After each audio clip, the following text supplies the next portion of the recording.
Hey, this is Rob Anspach, and welcome back to another edition of eHeroes. Now, I know a lot of you guys, just because you've reached out to me, you said, "Hey, you know what? I'm having problems. I don't know how to niche. I don't know how to select the right type of client." So I'm actually going to Toronto and pulling in an expert. Her name is LaurieAnn Campbell, and I hope you guys learned something. So welcome, LaurieAnn, and thanks for being here. Oh, thanks, Rob. Thanks for having me on. It's nice to be here. Yeah, it's kind of warm, isn't it?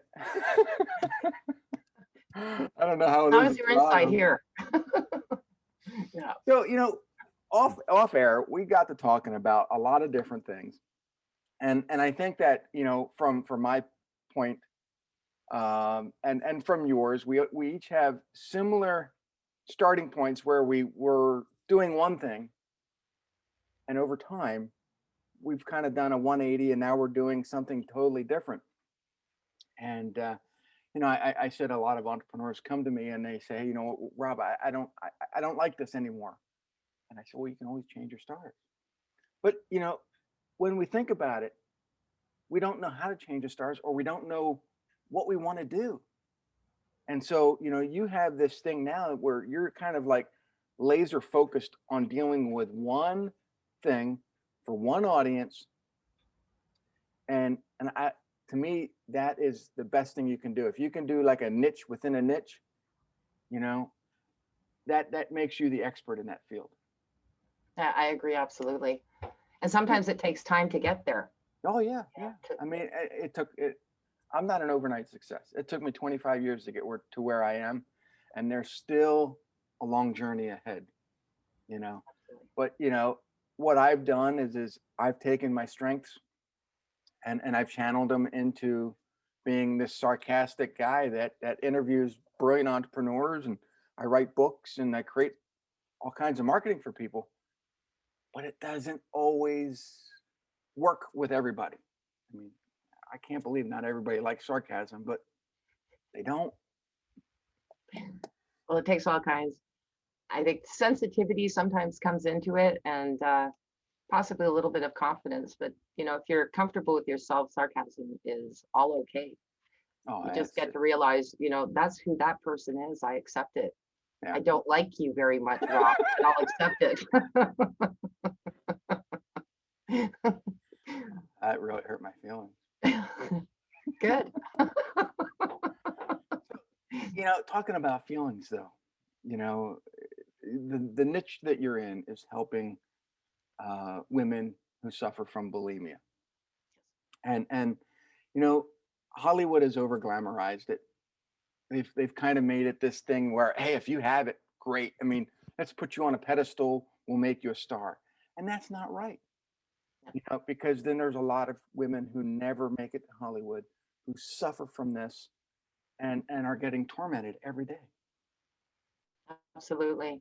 And there's so much behind it too. There's quite a bit of, for the people who don't know about it, the binge purge, and believe it or not, there's quite a few people still who don't know about, you say, I was bulimic. What is that? Mhm. Well, I call it first the diet gone wrong, but it becomes a lot more than that. And that's where there's this stigma that it's just about, looking good, being slim. No, there's more behind it. And the longer that you have it, the more difficult it is to let go of it. I sometimes equate it to, you know, um, and I'm sure that my dear colleagues out there who are bulimic or are, recovered bulimics, it's hard to believe it, but it's almost like alcoholism. Somebody who has a need for drugs, a need for alcohol, a need for, anything like that. It's almost like an addiction, Yeah. and used for the same purposes of, dealing with emotions or dealing with stress or dealing with overwhelm. And that is what it amounts to. I never got into the whole drinking drug scene. I've known people. In fact, I had one experience where I got so bloody drunk I was vomiting everywhere, and it wasn't fun. And I'm like, there is no way that I'm going to do this just to lose weight. That to me, people who do that, they need help, not Yeah. just psychological, mental, they need friends who can reach out there and be with them. And I, I've seen it, and COVID hasn't helped because No. it's isolated everybody, and we're either afraid to go out and see people, or, we're just afraid of how society is going to deal with us when we actually do go out. Mhm. And that's a big thing too. You were saying about the friends that, and not friends that are going to say, you really got to quit. Yeah. I mean, that's like telling, a smoker or an alcoholic or whatever, you got to quit. It's bad for you. Yeah, we know that. Yeah. It's got to come from the inside. And that's where the help comes, and definitely the support of friends. Mhm. And finding, if you are going to a professional, finding the right one, whether, is a coach better for you? Is a psychiatrist better for you? Is a counselor better for you? Which one is best? I've gone through that. I was Mhm. bulimic. I struggled for 30 years, which was part of the reason why I tend to, again, what you were talking about, bring the niche within a niche. My main focus is on women. I call it the adult bulimic, so anywhere, primarily 40 plus. Mhm. And sort of a little bit of a strange fact is that, when women get into their 40s, and I do know that men suffer from bulimia too, and I don't, if they need help, I'm willing to help them as well. Uh, but the thing is that women in their 40s now, their bodies are changing. They're going through, the menopause and all of that. So they're calling it basically what I would call it, almost like an adult puberty. Mm. And so there's some women who are actually turning to bulimia at this age, in their 40s. Yeah. So that's Yeah. why I decided. It's kind of one of those things where you want to talk about it, but then you don't want to talk about it because you don't want to feel that you've just gotten, I guess, thrown down the deep well, and or the judgment well, or you don't want to reveal to somebody that you have a problem. I've gone into companies where, the boss is like, oh yeah, and that person suffers from that, and that person suffers from. I'm like, dude, I don't care. I mean, why are you pointing people out? You know, And but then you've that's got to ask them, what are you suffering from? yeah, Because it's easy to So point it's, fingers. and I believe that every entrepreneur needs to learn who their target market is, who they really want to help, what the passion is behind, what they're doing, because you have history, how that has affected you. Now, if you look at every entrepreneur, and I know that you've written a book about, how to brand the true you, Mhm. but this kind of goes to you as well. Is that, you've looked at your experiences, you looked at your superpowers, and you said, this is the person that I want to help, to treat, to feel good when I'm doing it.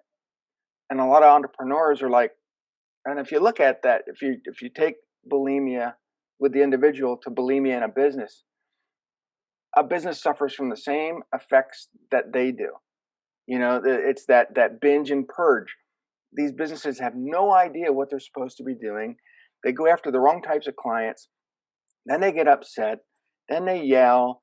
Then they curse, and they're like, "Well, that was just a giant pita."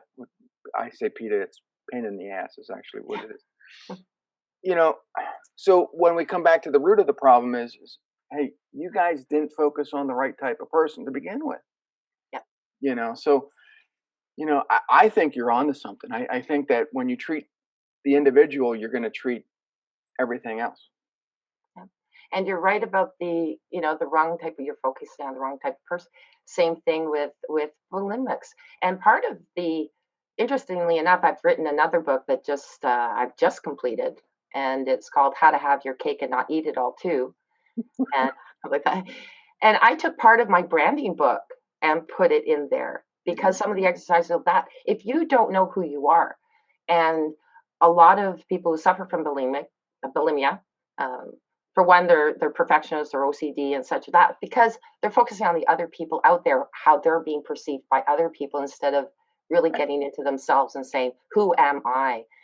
And that's exactly for branding as well. Who are you? Are you going to go out there and be a fake person who's I want to look really rich. I'm going to put pictures of big cars and fancy, good looking guys in my case, because I'm female. The guys tend to like the women. And which is really, you know, sometimes you find out that that person who's doing that, they're fake. It's not even real. And when you find that out, they fall off their pedestal. Yeah. Don't put yourself there. And then the trust is gone. Yeah. Like if you are not who you are going to lose the trust of someone. And then if you do switch, like you with your carpeting business, that some of the people that have known you in the carpeting business will follow you over there. Why? Because they know you. Yeah.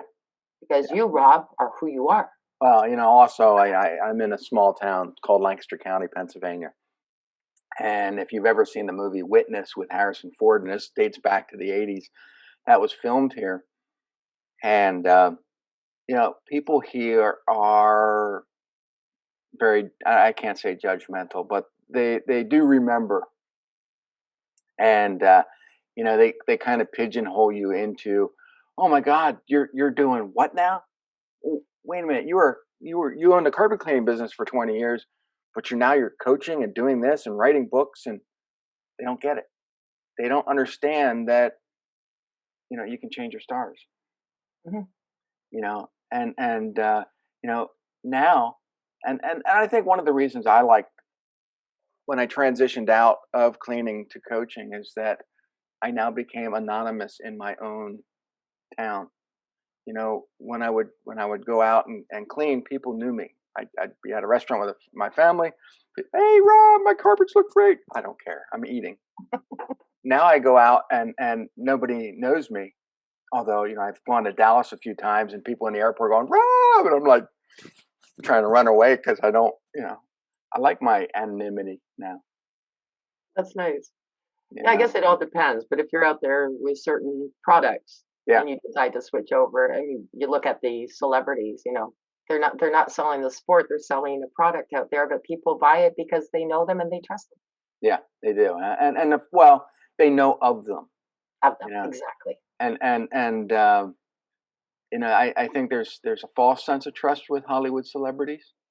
And, and I think that's another reason why, people feel the need to,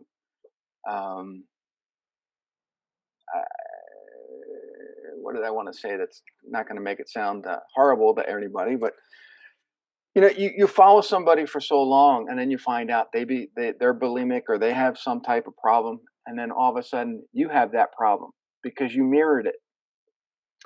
True. So I think that, and a friend of mine, Michael Schmidlin, his big thing is trust but verify. And as we go through society, we see a lot of people that we think that we can trust, but we really don't know them. So it's always a good thing to verify their credentials. With me, you get what you see in my books.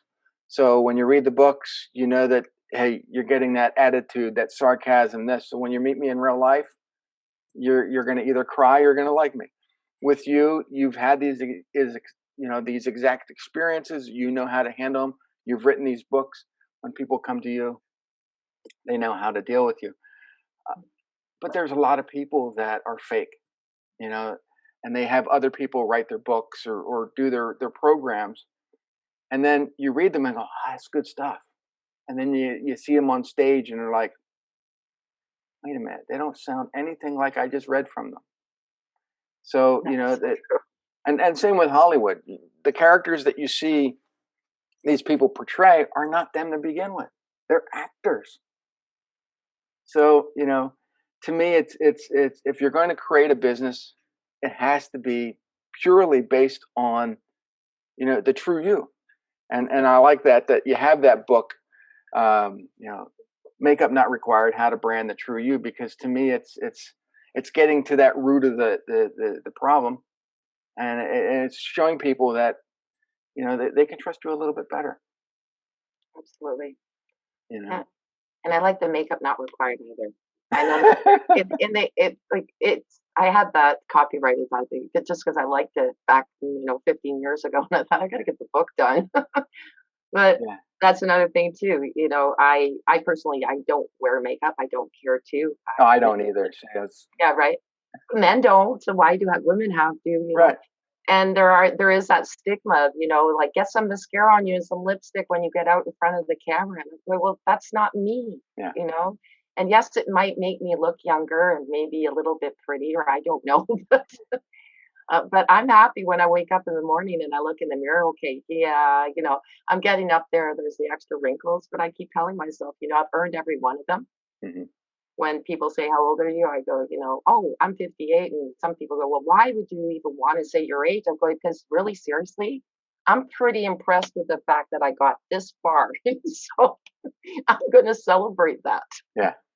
you know? Yeah, and the funny thing is when I partnered with Laurie to write No Experience Necessary, social media for the boomers, Gen Xers, and over 50 entrepreneur. I was only 47 at the time, so I couldn't read the book until I was 50. Now I'm 52, and I've read it a couple times, and so, That's a good one. I'll have to pick that one up. it's but the whole thing in that book was basically using social media to build your legacy. And I think whether you have bulimia, or you have a branding image issue, whatever it is, everything that you do in life, has to teach the next generation. You have to leave that legacy. And if someone says, well, this guy was a big phony, or he was sick his whole life, why should I trust them? You know, this is the legacy that you're leaving behind. So, try to do everything ethical, um, and let people know your story. I don't hide from my story. I embrace it, because all the lessons I learned having a cleaning business taught me how to, deal with customers, taught me how to run marketing, taught me how to do all these things. And had I not done that, I wouldn't be where I am now. Yeah. And I have, the similar, I was telling you, I owned my own auto repair shop and lasted about 3 years. And I did lose it. I Yeah. had to close it down. I'm like selling it with you. I wish I would have. I tried, but during the recession, 2007 is when I bought it. Not a good year to buy anything. But the other thing too that I had to focus on, at first you're sitting there going, what's a recession? That's why. Now there was also my problem too. I had to face up to is that I tried to expand too quickly because I was panicking because I thought, oh my goodness, so what else? What other services can I put in here to try and attract more clients Right. or customers? And that wasn't the way to go. So, I basically, chewed off the hand that was feeding me just by trying to expand too fast. And that ended up. So it was like one thing that I like that I heard someone saying, Onyx Singal, I think it was in his book Escape, was the best entrepreneurs don't blame it on somebody else. Yes, there are going to be factors that are going to cut that are going to be the reason for your business being closed. But also look at your mistakes too, because if you don't, you're not going to learn the next time you get into the next Right. stage of whatever you're doing. Yeah, I mean, I did the same thing, and when I created this cleaning business in 1995, a year later I created a janitorial service. A year later I had a flooring store, and a year later I was doing something. I had all these services, and I'm like, this is ridiculous. All I'm doing is babysitting employees. I can't get anything done. I'm not making any money. And I quickly started getting rid of services and focused on one thing. And that's where you were saying, just like a business, Yeah. binge and purge. Right. Sometimes we binge and then we've got to purge it. Yeah. But in a good way, though, we don't want people to do that. Use another form to Right. binge and purge. So, Just so what uh, breaks that cycle? What can we do? As whether it be an entrepreneur, whether it be someone suffering from bulimia, what can we do to break that cycle? I think that there's a few things. I think one of the key things is this overwhelm. You really need to watch out for that and the perfectionism. Being yourself, understanding that if you're taking on too much, that is going to, if you're already bulimic, I mean, first of all, I would say if you're not and you're thinking about it, don't do it Mm. because you might think that it's just something that's going to come and go. It's not, it becomes something more than Mm. that. For those who are, uh, taking on too much, is not good. The other thing too is you really do need that support system. You need to be able to talk. There might be those moments where you're just caught in that moment of going, I don't want to, Mm. but there's no one to talk to. So if you don't want to, but you're having that desire to, sometimes talking to somebody will have, it give you enough time to think it through to get to the next step. It's not easy. It takes time. The other thing too that's not going to be easy is, of course, it numbs the emotions. So you've got to deal with the emotions once you recover. But it's worthwhile. What do I say? I can't believe I went through 30 years of struggling with it, because 10 years I've been free of it, and I never want to go back, because the most enjoyable thing in life is living and being able to sit down at a table with somebody and have a nice meal and know how to respect your food, how much to eat and all of that. And it's easy. I still eat pizza and hamburgers and stuff, but I have to learn to relearn how to eat from what I was doing before I started. Yeah. And that's the other thing. But it's so nice to not be, worrying about, and I know this is a little bit, but seriously, oh my goodness, 20 minutes later, where can I find a bathroom to get rid of this? Like, and you're always like on edge. You get rid of it, you're getting rid of so much. I mean, so much of the bad, and you're gaining a lot of the good. But it takes time, and definitely, where my coaching comes in is exactly that. Unlike, therapists and so on, I literally give 24/7 access to me. I can't honestly say that I can answer the phone every time that it's called, but it's there and it's open, and I will get back as soon as possible, because I think that's one of the most important key parts is just like in a business, if you're having some issues, you need that mentor or somebody to call on. That would be the same type of thing. Yeah. So how do people get a hold of you? What do they do? Well, they can reach me at either email directly at bulimiacoach.com. They can also find me on Facebook under LaurieAnn Campbell. I also have a group that is called Bulimia Recovery for Over 40 on Facebook. So this is the best way to reach me. But definitely the email for personal, because it is it's hard for people to come out. The email would probably be the best way to reach me. And the thing is, sometimes people want to reach out to someone that's a stranger because there's no local connection. That's right. So if that's you that's listening and you're suffering, or someone's suffering, have them reach out to LaurieAnn. You'll just get a different perspective, and maybe the lessons that you'll learn will help transform your life. And you can live something of a normalized version of maybe how you think your life should be. But binging and purging is not one of them. And I hope that everybody can learn something from this interview, because I've seen the destruction that it can happen on not only on your business but on your personal life, and it's not good. Let's end it with your acronym. I guess it's called I Am That Girl, but the girl stands for gal. I am that gal stands for get a life. Yes. And I think that's pretty funny, because when you tell somebody, hey, get a life, that the first thing it's going to do is trigger them. It's going to offend them. But it does something that once you look at it and go, oh, okay. So let's talk about that for a couple more minutes. Okay. Yeah, when I did that, I have my coaching program, which is around 12 weeks for for bulimia recovery, is based on a program I built, which was the GAL plan, and I always end it with "Get a life you deserve."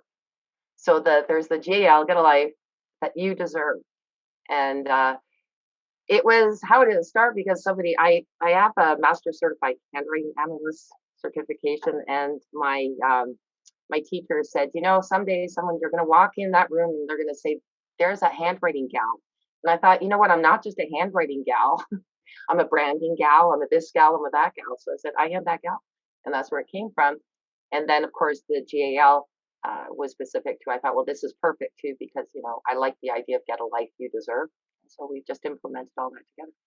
I remember back in high school, and this was before dirt was invented, that they brought in this handwriting expert, and we were supposed to sign our names, and they would tell us our future. And I wrote mine down, and the person looked at me and they said, my God, you need help. And I said, that's it, I'm out. Now I want to qualify that. Handwriting analysts cannot tell your future. That is a lie if anyone tells you. They can tell you your traits of today, and they can tell you if you've had some issues in the past, and they can help you change your writing so that if you do that, your future may be better, but they cannot tell the future. So whoever told you that was a bunch of hogwash. They can't. But if they told you you were really a mess because of your writing, that they might be right. So It's worse than a doctor. I mean, yeah, that's you don't want me signing prescriptions because you won't I'll be be able able to to read it. But I have stacks and stacks of notes in front of me, and I don't keep. I mean, I have a tablet that has clean notes, and then I have stacks and stacks of loose stuff that has all my scribbles and notes, and I'm like, okay, I know where I wrote that, and I'm going through, and I'm like, but I can't read my writing, so I have no idea where. How that happened too. I just also, if you don't mind, Rob, I just want to reach out that if there is anybody listening, and if they refer the fact that they've listened to Oh, your they've dropped off this audio. they're all gone now. But they do. And if they get a hold of me by email, I'm more than happy to give them the by a free PDF of the How to Have Your Cake and Not Eat It All too, Awesome. about bulimia recovery. So they're welcome. And Email I me. think that would be worth it just for anybody to go get it because it's. I'm looking at what she's doing right now and on her website, and you do some incredible stuff. Thank you so much. And It's such a pleasure being with you today. I know sarcasm and all. Right. I Yeah, still don't like you. I'm kidding. the funny thing is most Canadians get me. Most U.S. people, they're like, "Rob, you're an asshole." I'm like, "Yeah, that's what you You've get." earned the title. I know, but for those, I just tell them, go read my Rob versus books. You'll get it. Maybe. So anyway, this is what makes LaurieAnn an e-hero. So tune in, and we'll see you guys on the next episode. See ya.